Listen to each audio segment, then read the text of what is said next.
Okay, it says I'm live, so I guess I am. There are 20 people here. Let's see. Okay, so if you came for the Apogee Journal workshop called Writing with Fear with me, Ivelisse Rodriguez, you're in the right place. And Zeph, the co-poetry editor at Apogee, is here, and he's going to be the moderator for the chat. Zeph, if you're there, can you say hi to everybody just so they can see the chat function? Oh, there you are. There you are. Sorry, I had something blocking the screen. Just so you know, this is the first foray for Apogee Journal to do an online workshop, and this is my first time too, so fingers crossed that everything goes well. So far, so good. Okay, so I am going to tell you a little bit about myself. And so I'm Ivelisse Rodriguez, and again, the workshop is Writing with Fear, and I am the author of Love War Stories. And the book came out in July 2018, and it was published by the Feminist Press. And so I started the first story in the book in 1996, which is a really long time ago. And so I've spent a lot of time thinking about what is it that impedes us from writing. So I have an MFA from Emerson College, and I have a PhD from the University of Illinois in Chicago, and the PhD is in English and creative writing. So basically, I spent 6 years in school trying to learn how to be a better writer. And so if you've been to an MFA program, or if you've taken most workshops that you take are going to really focus on craft. They're going to teach you how to develop characters. They're going to teach you how to find the right voice, etc.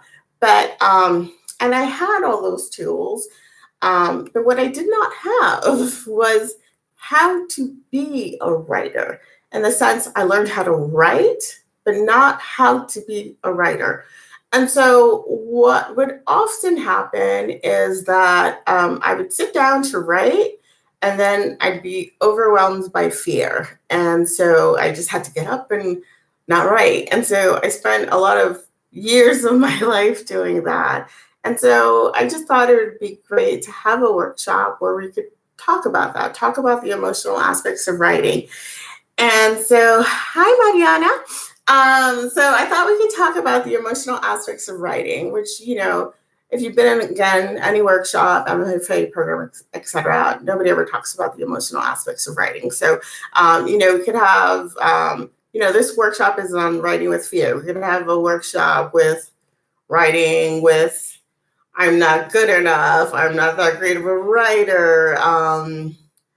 You know, I have imposter syndrome, writing with imposter syndrome, etc. So there are all these things that, again, really get in the way of writing that nobody ever talks about. And so that's why we're here today. And basically, I'm just going to go over the things that have helped me, and hopefully they will help you, or they will at least get you started in thinking about what are some things that you can do to alleviate your own fears when you start writing. Okay, and so as I said, when I started, when I would try to write, I would get immobilized by fear, and I would just get up and walk away and stop writing. And so one of the things that helped me was this idea of writing in 15 to 30 minute increments. And I got this idea from a book called Write Your Dissertation in 15 Minutes. And so I used it when I was writing my dissertation. And then I employed the tactic at other times when I felt like I was getting no writing done. Okay, so the drawback, or the first thing you might think about is, I don't want to write for 15 to 30 minutes. That doesn't seem like a really long time. I should be writing for an hour, 3 hours, 4 hours, what have you. And I think that what happens, at least with me, is that when I think about such a vast amount of time, first I'm like, oh, let me watch TV while I'm writing, or oh, let me keep my email on while I'm writing. So there's all these other distracting factors going on.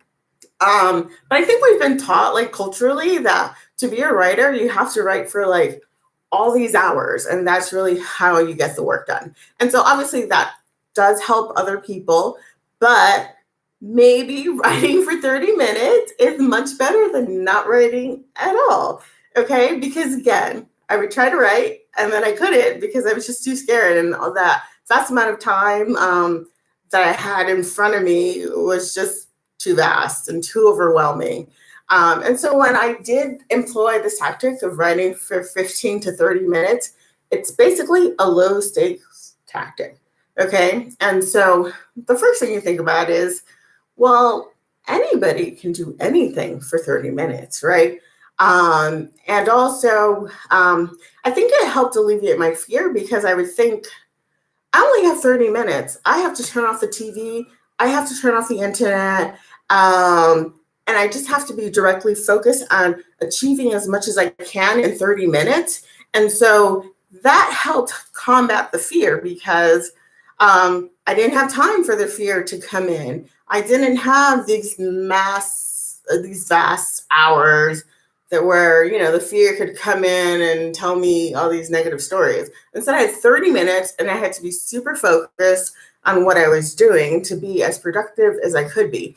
And so this is the way I finished one of my stories, the Belindas, which is the longest story in my collection. But when I was working, when I was teaching in Manhattan, and I spent a lot of time working, grading, etc., the 30 minutes really helped me because one, if you're tired from work, you're tired from all the things you're doing in your life, again, you can say to yourself, I can do something in 30 minutes. And so it not only combats fear, but it can also combat, or it's just a nice way for you to be able to do what you need to do while not beating yourself up about, I have to write for 4 hours, yet I have a full-time job, and how am I going to do all these things? So you can get all these things done, again, if you have low stakes, okay? And so that's with the 30 minutes. Okay, so these were some of the benefits that I found from writing 30 minutes a day. Okay, first, every day, it felt less and less scared. The other time that I've had this like overwhelming, crippling fear was, let's say, when I wanted to use the treadmill and at the gym. And it was like a new experience for me because I was like, oh, I'm going to try to run on the treadmill. I don't normally run. And so again, that would just really like scare me. And so again, this fear overtakes me. And so learning, doing something over and over again, lessens the fear. It's like anything that you do new, there's always going to be some trepidation at first. And once you do it repetitively, that fear starts to subside. And so that was one of the benefits that I found from writing in these short increments, that every day I was showing up for myself and that I could actually do this. And the repetition just really helped lessen the fear. Okay. Then every day you stay in your story. And so what sometimes happens is, again, if you have that idea that I'm going to write for 4 hours and then you get overwhelmed and you can't do it. And so next thing you know, you haven't looked at your story or your novel for like 3 months. And so when you go back to it like 3 months later, you don't know how to enter the story again. It's like you're outside, you're like in the dark and you're in the woods and you can't figure out how to get back inside the story. And so you spend all this time then rereading the manuscript, trying to find an entry point. So again, each time that you let a lot of time pass between when you write, you have to then go back and try to find this entry point. And so it's a bit of a time waster. And again, um, being in that position, not knowing how to enter something, again, that's a moment where the fear can just come in because you're so lost at that particular moment. And so if you write for the 15 or 30-minute increments every day, then you are always staying in your story. You never have to think about, oh, I got to reread the whole manuscript again. Like, you remember what happened the day before and the day before that, etc. So you always stay connected to what it is that you're writing. And so, again, that was another benefit that I found from just writing these short increments. Then the other benefit was that you see actual growth. Okay, so just like anything, if I started a story in 2001 and then I go back to it in 2005 and I see that I have the same 20 pages, I'm going to feel very despondent and I'm going to think, oh my God, what have I been doing? I've been wasting all this time. I've done nothing, etc. Right? And so then that's just another moment where these emotional aspects of writing can just come in and you can start to beat yourself up. And again, then you start to not write. And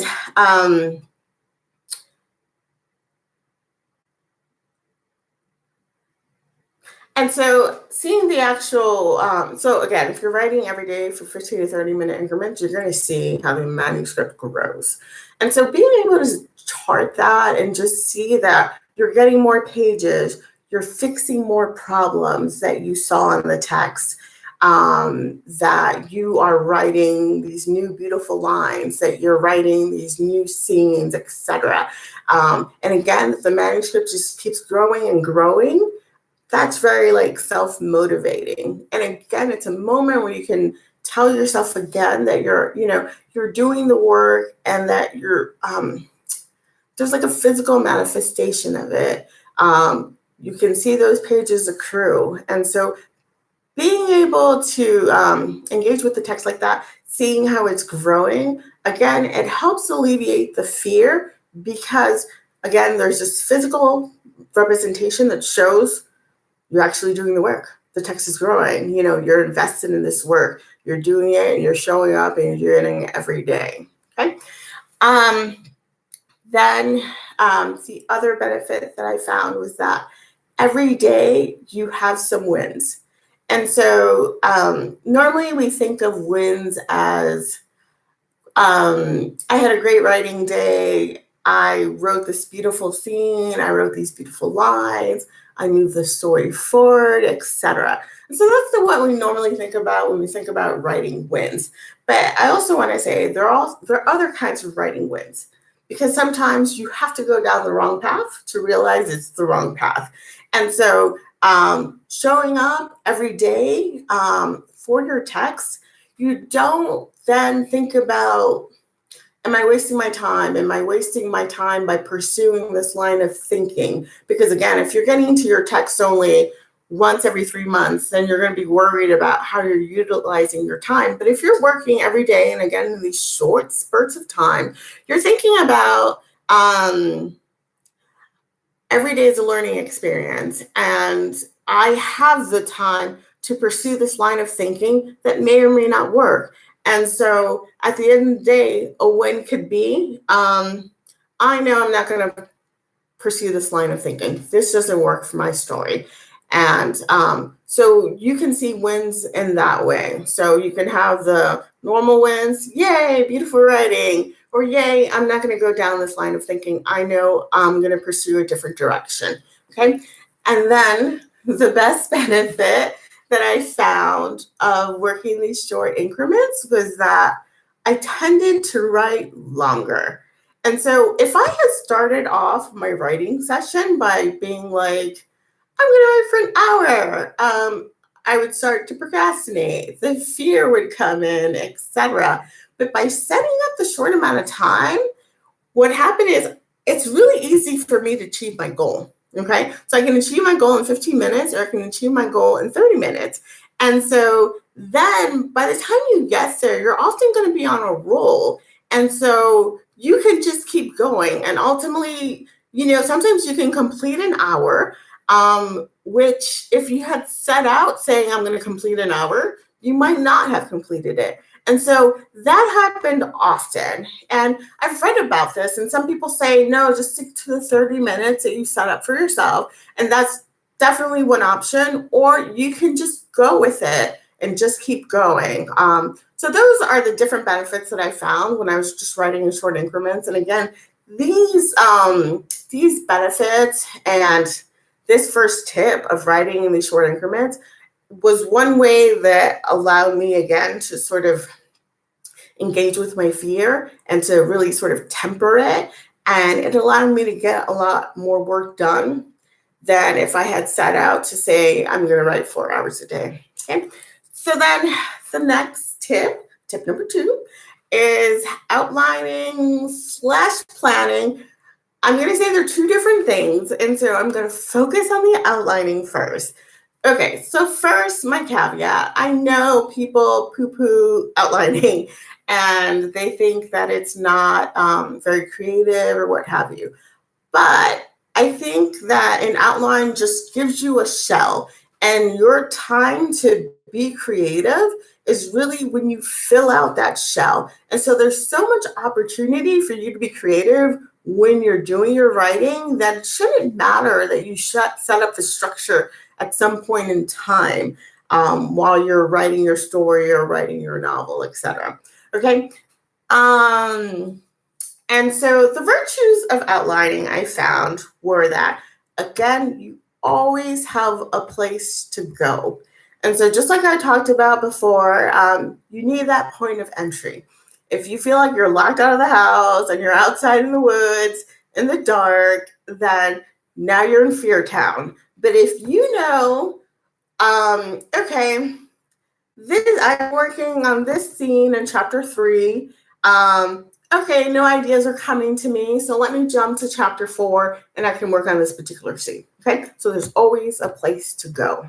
Okay, and so that I think is valuable because, again, it doesn't give you time to like dwell on your fear. Instead, you can just move along, go somewhere else in your story, and work on it, work on your story there. Okay.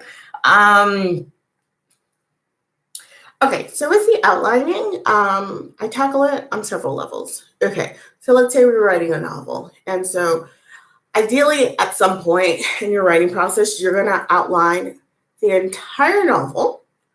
And then you are going to outline the chapters. And then you're going to outline the scenes. And if we're doing a story, you're going to outline the story. And you are going to then outline the scenes. And so I always start with the outlines. I start with the macro, again, the larger text, and then I move in to sort of a micro outline. And so I would encourage you to do that.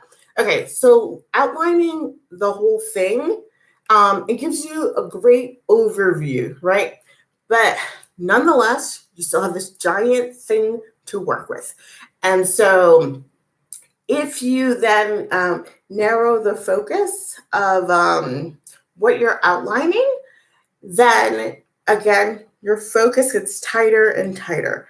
And so you're focusing on a smaller unit every time. So it's that whole idea of like, how do you walk 10,000 steps? It's like you take one step at a time, right? And so what I ultimately do after, let's say I'm working on a story, right? So after I've outlined the story, outline the scenes, etc., what I'm going to do is I am going to take, let's say, the introduction of the scene. And I am just going to outline that little section. So that could be 3 points that I'm trying to meet or whatever, but I'm just focusing on that particular section. And some of the ways that I do that is that I will just block off the text. So let's say I have the whole text page. And so the outline section is right here. I'll draw a line across. And this is in Microsoft Word. I'll highlight that line. And so I'm just looking at this small section of the text and I'm focusing on that. And that is the only thing I'm working on. That's one of the ways that I do it. Another way that I do it is that sometimes I will copy, then cut and paste the small section that I'm working on, and I'll open up another document and call it working page. And then I just work in that particular document. So again, that I'm just focused on this very small area at a time. So I'm not distracted by anything else. I'm not distracted by the totality of the story, the totality of the novel, the totality of the scene, etc. My focus is very tight because again, if you think every day, oh my God, I have to write a novel, like that's overwhelming. But if you say to yourself, I only have a small little bit to write, it's not that scary because you can do this little bit. You don't have to worry about anything else. You don't have to worry about what comes next. All you're looking at is this little bit right here.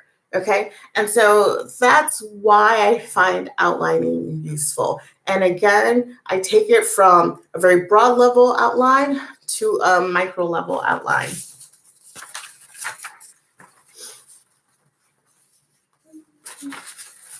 Okay, so then the next step, which is similar to outlining, it's not really outlining, let's call it planning. And so at the end of the writing day, so let's say after I've done my 15 to 30 minutes, I will write at the end of my page, this is what I'm going to work on tomorrow. This particular little scene, that's what I'm going to work on. And again, it's so that when I go back to the text the next day, I'm not flapping around and thinking about what's my point of entry. Because again, if we're thinking about the point of entry, we're going to get scared, etc. So the next day, I already know where I'm going to go. That's the way I usually do it. I've tried another way, which was I made a small calendar that I just taped to the wall, and basically on the calendar, I wrote what little scene I was gonna, or what small part of a scene I was gonna work on each day. I couldn't always keep up to the schedule, so that's why I stopped doing that.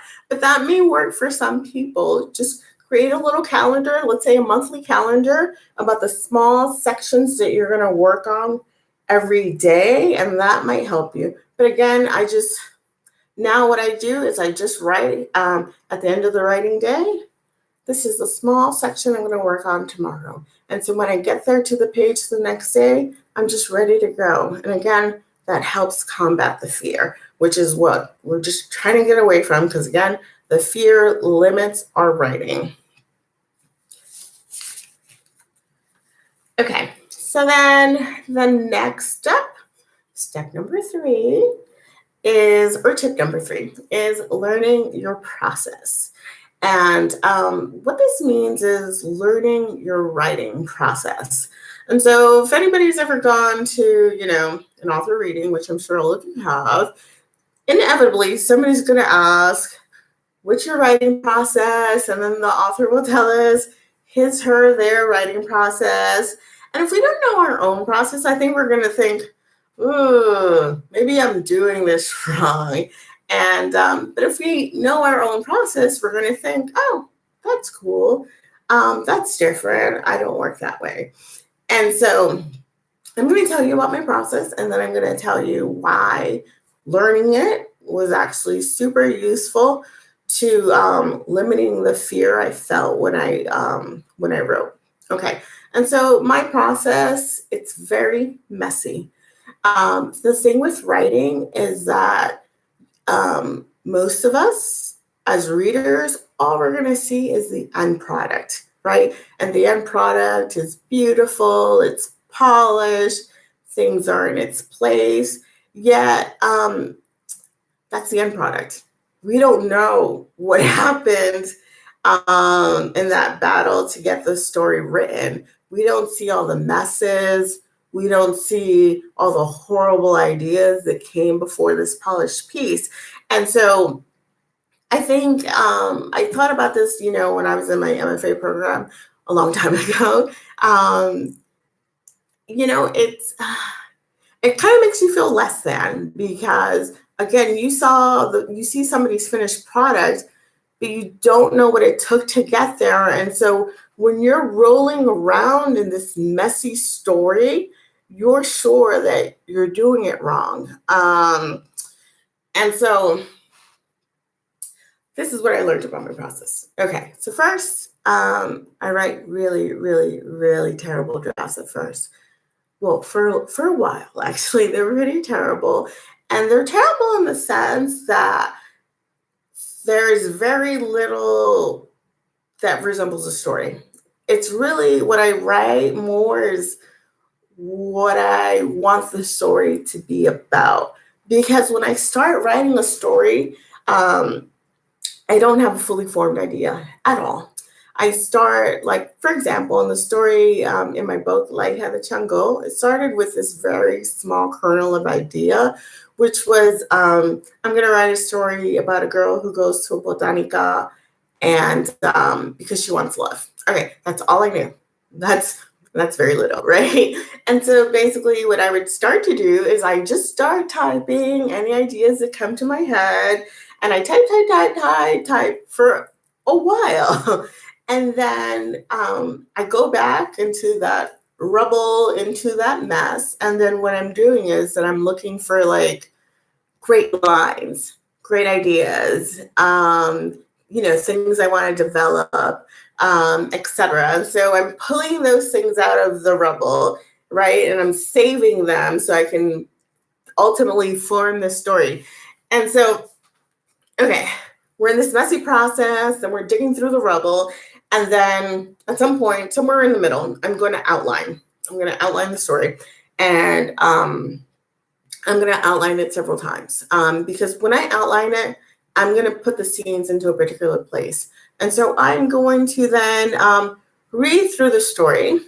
And if I find hiccups, that's why I call it, and the hiccup is a moment when you're reading where you're like, something's wrong. Something's missing here. And so I'm reading, looking for hiccups, and then redoing my outline to try to figure out what I need that goes between scene B and scene C. How do I get from one scene to another in a graceful manner? Okay, so I'm doing all of that, and ultimately where I need to get to is to a place where the scenes are in place, okay? And so when the scenes are in place, then I start the serious line editing. But okay, that's my process. And so in this process, there's going to be a moment in there, and it's going to be a dark night of the soul where I'm going to tell myself, I cannot write this story. This story is never going to come together. And then I have a breakthrough. And then the story gets done, and it's all happy and balloons and what have you. Okay. And so the thing about writing is that for some reason, people think, oh, I did one story, the next one's going to be easy. It's not. Okay. So what's going to happen is that once you finish a story, you're going to be at the bottom of the hill again, and you're going to be rolling your rock back up the hill. You're going to be falling back a little bit, climbing back up, and you're going to reach the mountaintop, right? Again. And so it was important for me to learn my process because whenever I had these challenges, which is, oh, there's a hiccup. Oh, there's that moment where I tell myself it's never going to come together. I can think about, well, I said that about that story, and yet I was able to finish it. I also said that about that story, and I was able to finish it. And then I get to a point where I said, this is my process. This is what I go through. And so learning my process allowed me to identify those moments, those sort of like crippling moments that are going to happen in my process, and let me know that, okay, it's just part of the process. They showed up and I can overcome. And so it's a way to, again, combat that fear that you're never going to be able to do this again, because you've learned this is just the way it goes. And so I can conquer this. I'm going to have that dark moment, and then I'm going to have that sort of revelation after that dark moment. Okay. And so that for me was really important. And so I think for all of you, if you want to learn your process, it's basically like, when you're starting a new project, think about all the steps that you take, right? How do you start it? Do you start with a kernel of idea? Do you start with like a paragraph of an idea? Do you outline first, etc.? So you should chart for yourself how you write something and then all the emotional aspects that come with that so that you can in the future learn to identify your process. And so that again, when you reach those scary and dark moments, you know that you've been there before and that you can combat them. Okay, and so that's what I would recommend for people.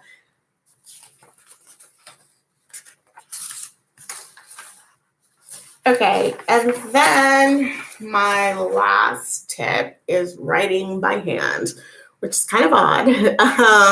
But it's really, what other modality works for you. And so when I'm writing, I normally write on the computer. And so when, again, I start to get scared while I'm writing on the computer, it's because when I sit down to write on the computer, I'm kind of like, I'm working. This is serious business, And um, so I think the pressure gets to me.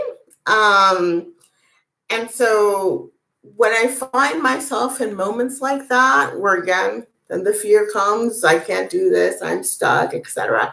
I'll just shut the computer down and then I will pull out, a writing journal that I dedicated to the story or to the novel that I'm working on. And I will just start writing by hand. And for whatever reason, I find it very freeing. I don't find it, it's again, I think it's like low stakes writing. It doesn't feel like work. It almost feels like play. Like I feel like I'm not bound to the material that I'm writing by hand. And so it just flows so much easier. And I've gotten into these states when I'm writing by hand where I'll end up writing like 10 to 20 pages by hand. Much more than I would have typed out because, again, the sort of pressure was released and the fear went away because I'm just sort of writing for fun. So there are not that many options. Some people may find writing, via the computer as their low stakes option, or people may use recording software, there are obviously different ways to sort of approach this, but I think finding that sort of fun, low stakes way of writing your text will help alleviate a lot of the fear that you may encounter when you're in your high stakes writing modality. Okay. So just to recap. Okay. So again, this is all about writing with fear. So fear, I don't think you're ever going to completely combat it, but you have to learn to work with it. You have to learn to identify it, and you have to find ways that you can really contend with it when you're writing, so that you can get writing done. Okay. So again, the first step was writing in short increments. Okay. Again, writing short increments because it's low stakes. Anybody can do it. And you're more likely to be focused on what it is that you're doing. And so it doesn't really allow for the fear to come in. And also, that you're only going to be under pressure for like 30 minutes, not an hour, not 2 hours, not 3 hours, etc. Okay. So short amount of time in writing. The second tip I had was outlining/planning. If you outline, then you always have a place to go to, a place to enter your text. And then with the planning, it's the same sort of principle. You always know where to pick up the next day on your text. If you tell yourself at the end of the day, this is what I'm going to work on tomorrow, you know how to enter it. If you had created a plan on a calendar, you always know where to pick up tomorrow. My third tip was learning your process. And again, if you learn how to write, you're not going to compare yourself to how other people write. You're going to learn, this is the way I write. And within the way that I write, there are going to be these moments of fear, and it happens every time. Okay? Every time. And yet I've combated these moments of fear every single time. And so that's why it's important to learn your process, so that you know that you can do this and that you've done it before. And then my fourth tip was writing. I'm not going to say writing by hand, but writing by some other modality that feels really low stakes, because it allows you to feel like you're playing, like that it's not that serious, and that's very freeing. It just allows things to flow a lot better when you don't feel like you're working. And that's it. I was going to show you actually just one thing.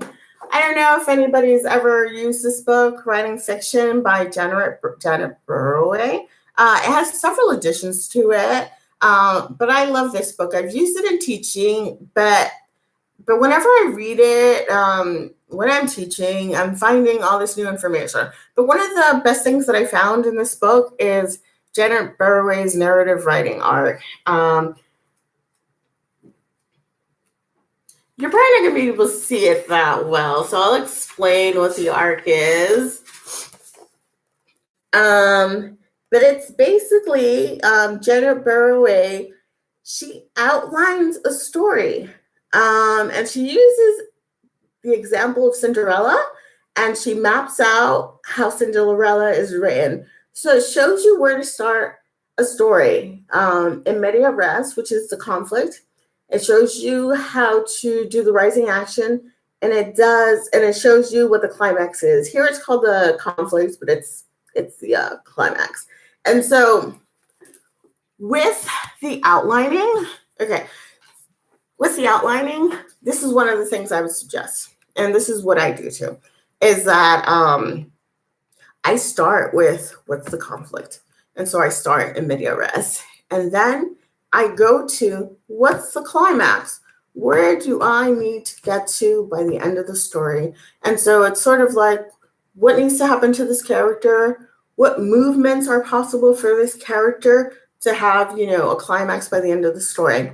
And so I do conflict first, then climax, and then I fill in the rising action. What are the steps that I need, or what are the points I need to write from the conflict to the climax to be able to get to the climax? And so that is one way.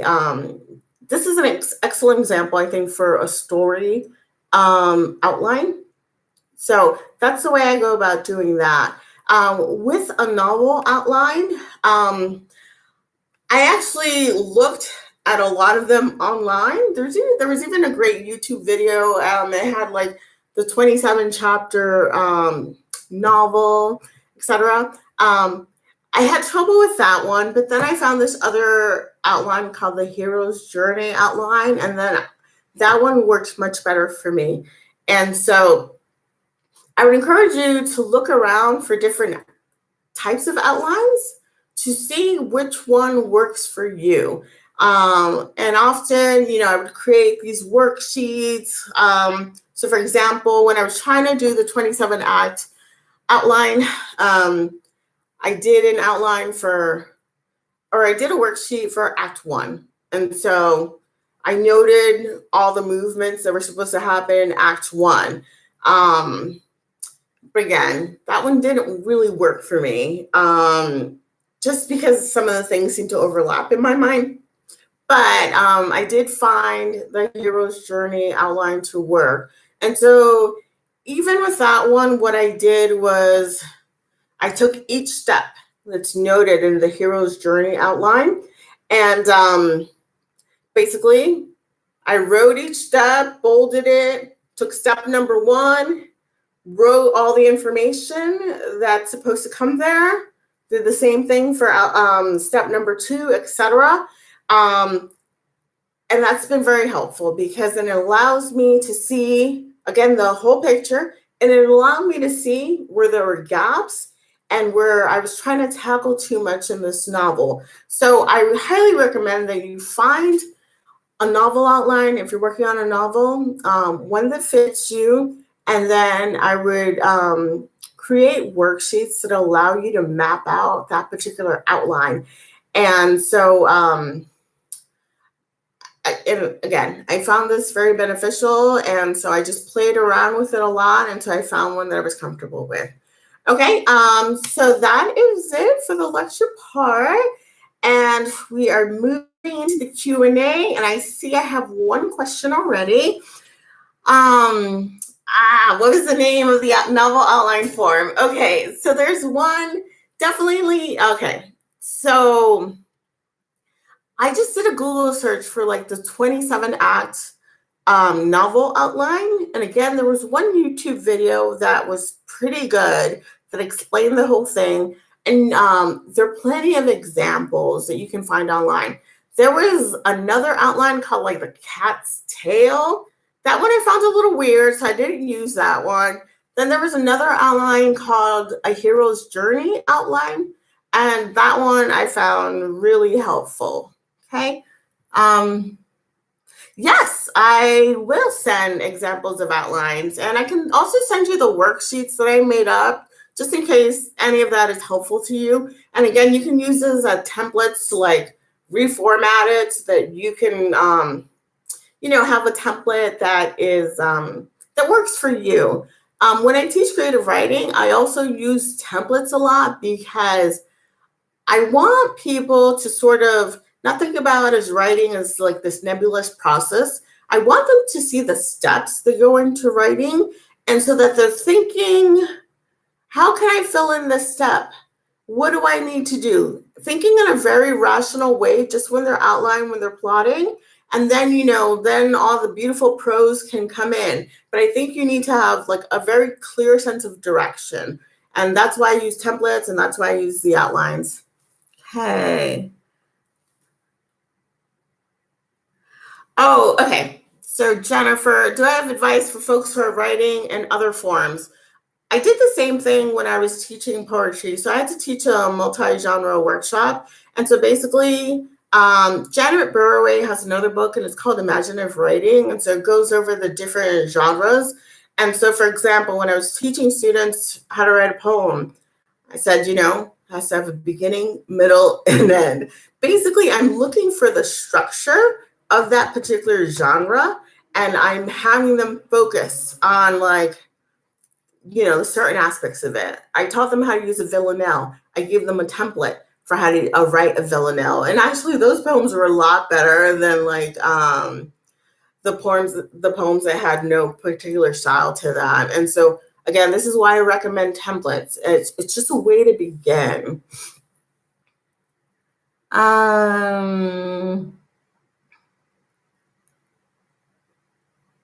Okay, in terms of a writing tribe, so Sarah asked if I have a writing tribe that writing can be very lonely. I do have a writing tribe, and we do commiserate. We talk about the difficulties of it, and I think we can ask each other like craft questions. Like, for example, right now, like with my novel, I'm having trouble. I'm like, I don't know how to do this reminiscent narrator. And so, I can ask my friends, my writing friends, and they can give me feedback. And then the other, I think, really important thing is you have to find the right readers for you. You will go into a workshop and, MFA program, any workshop anywhere, and there are going to be plenty of people who are not your readers. They're just not going to get your story. They're not going to care about your story, etc. You have to find the person whose aesthetic you admire and who you feel that when they read your story, they understand your story. And so I have a great friend, Raquel Goodison, who's a great writer, and she is one of my writing people. And so, for example, I was working on the stories of Belinda's, and I think at one point it was like 42 pages. I think now it's like 30 pages. But basically, I was like, it's done. And then I showed it to her, and she's like, no, it's not done. And then because I trust her aesthetic, I said, okay, I'm going to look at the story again and think about where it's not right. And she was right. And so when I revised it, and she was like, the story's great now. That's when it got published thereafter, after her critique, you know? So I definitely, don't just have like a random like workshop group. Find people that really get you. Because I find that that's the most helpful in terms of revision. Okay.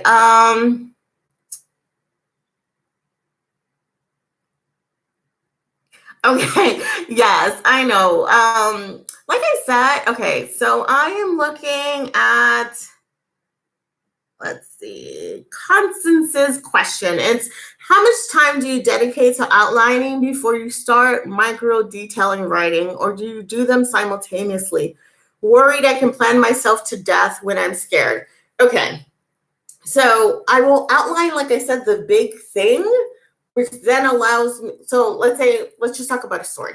I'll outline the story, I'll outline the scene, but I've done this after I've, had these really messy drafts and I've been writing for a while. And so I already have material to work with.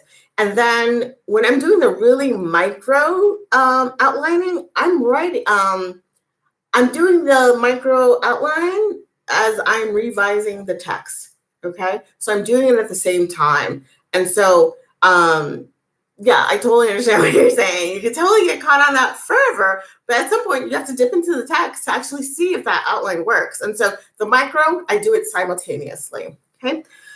Um, let's see. Okay, Amina, do you find the idea of writing a novel intimidating? Do you call it something other than novel writing? Okay, yes. Novel writing it's this giant monster. For some reason, I thought, oh, a novel, just a long short story. No, it's not. It's this really unwieldy thing. And so I call it a monster, an unwieldy monster, because it is intimidating. And so again, in order for it to not be intimidating, that's why I use the outlines. And that's why I ultimately focus on small sections. And so I'm working on a novel now, and I use that micro sort of outlining process. And that is the thing that gets me to do it. Because if I thought I'm writing a novel, there would be a huge pit in my stomach and I wouldn't be able to do it. And so again, if I'm focusing on the small thing, I can do the small thing. Okay. So I, again, try that and see if it works. And again, it's all trial and error to see what, everybody has a different writing process. So it's trial and error in terms of what's going to work for you. Okay.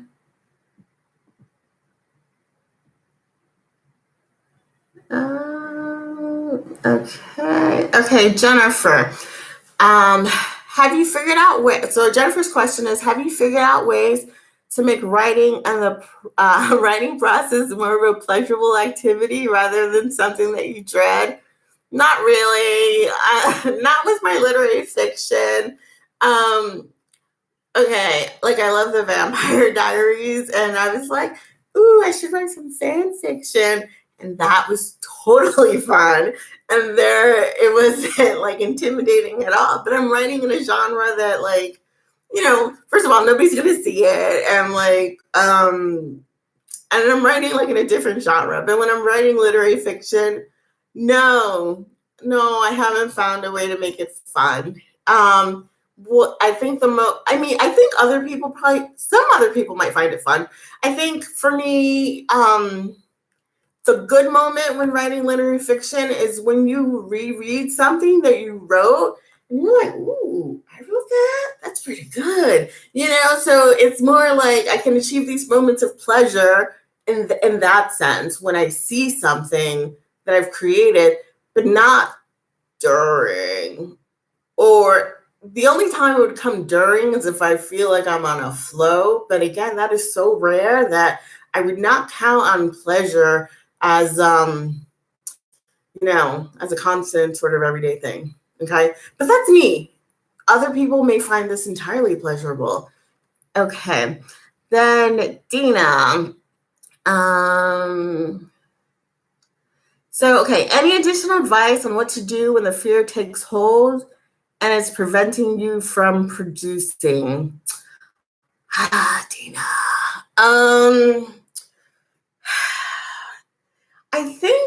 Those are the things that I can think of that I utilize the most. So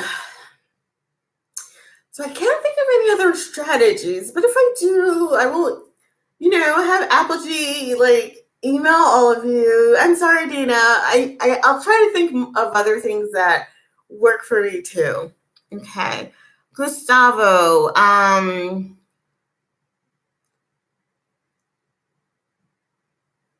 Okay, so I talked a lot. So Gustavo said I spoke a lot about form and suggestions to help us get producing text. But what about the crisis of content? From where do you pull ideas to put on the page? So again, I'm basically, again, when I write, I start with a very small idea, and when I start writing, again, it's just more like typing. I'm just letting anything that's in my head just come out into the page. And again, this may not be the cleanest or the quickest way to do it. And from there, I'm looking, then I look at this mess, and then I think about what works here, blah, blah, blah.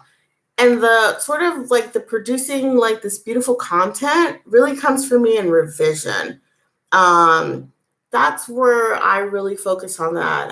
I know that other people probably, they might work on a scene until it's beautiful, etc. But I can't do that. Like, I have to have the story, like the scenes in place first, and then I go line by line by line by line, and that's where the content is being really produced. Like once I have the structure, then I can focus on the content and just make things better.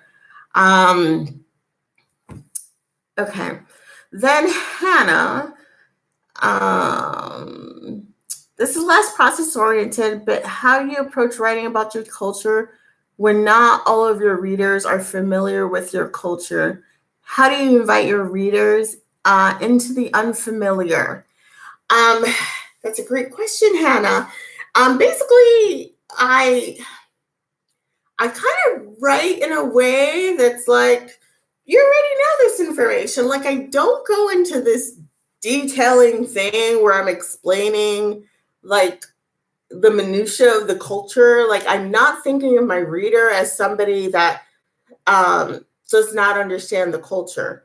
Even though logically I know that most of my readers are not going to be Puerto Rican, they're not going to understand the culture, but I write about my culture as if I'm writing for somebody who understands it. And so I think that, without all that minutia, with all that explaining, it's like I'm letting you into my world as if you already know it, as if you've already been granted entree into it. And I think that is the way that I let readers in. You already know this. You're walking into my cultural scene that's already happening.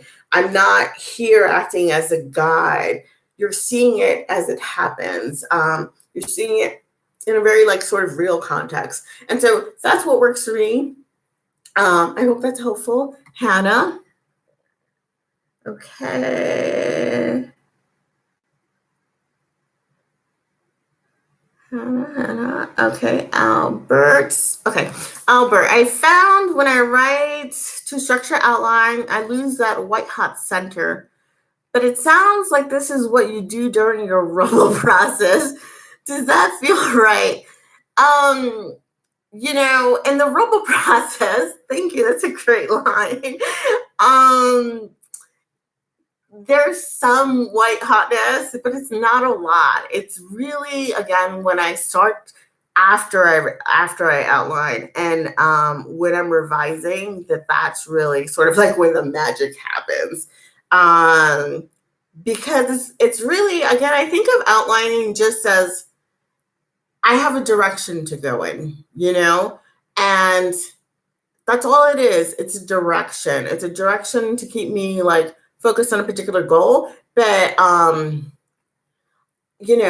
there's all this beauty like in the scenes that I can create to get from, one location to another. Like, you know, the outline is just one point here and one point here. And I have all of this to create, something amazing. And so, I mean, that's just the way I look at it. That's okay. Okay. Thank you, Golden Says. Okay. Is it Shika? Sorry, I hate when people mispronounce my name. So I know you've probably experienced that all your life. So how do you find a writing tribe if you're new to writing? I would say, go to these workshops, go to conferences, and I think it's so important just for any writer to meet your peers. And if you go to workshops, if you go to conferences, you're going to find other people that, are in the same place that you are, who are looking for people to give them feedback. And I think it's so important to have writer friends because honestly, I think other people just aren't going to care about your writing. Like when I've been to conferences, like let's say I went to Breadloaf, right?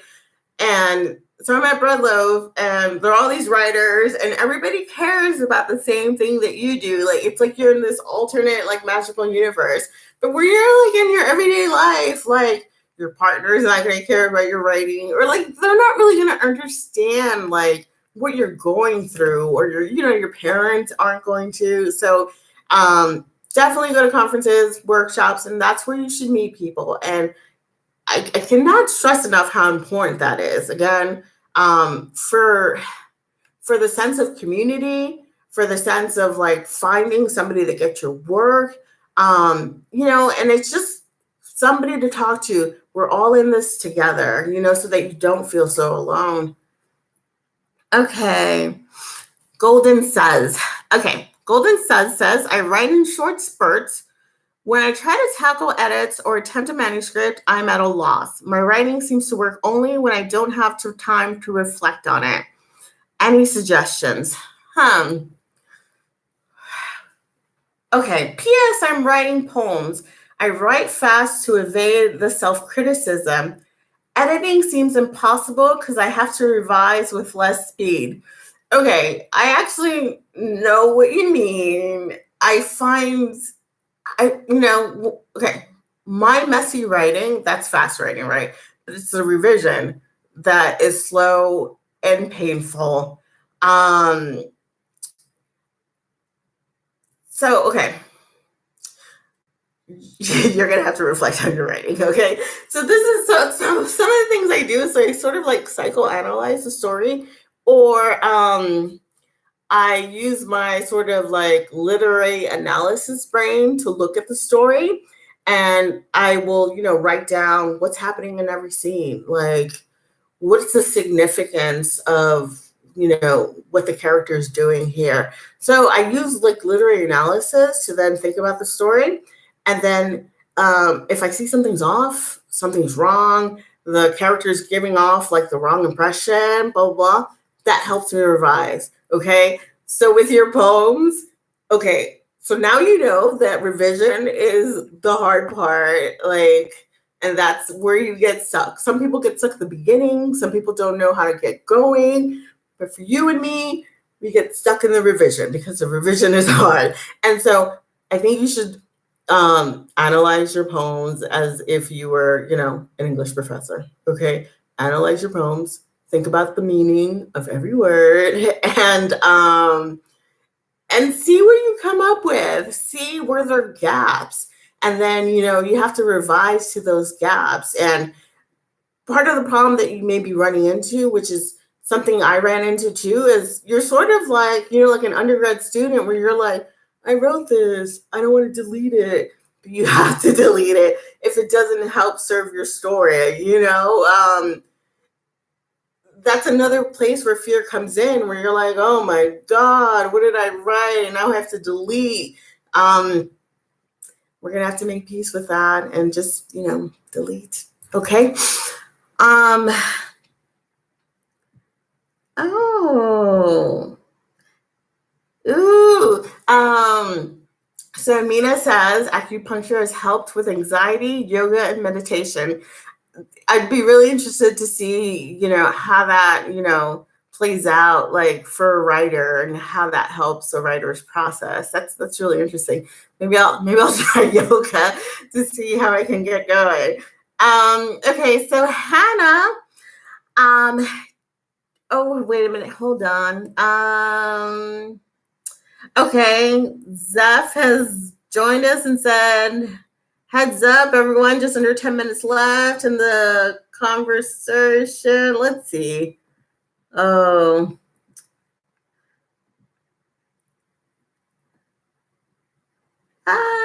Okay. Okay. I'll just take one more question and then I will let everybody go. Thank you so much for all your questions. Okay.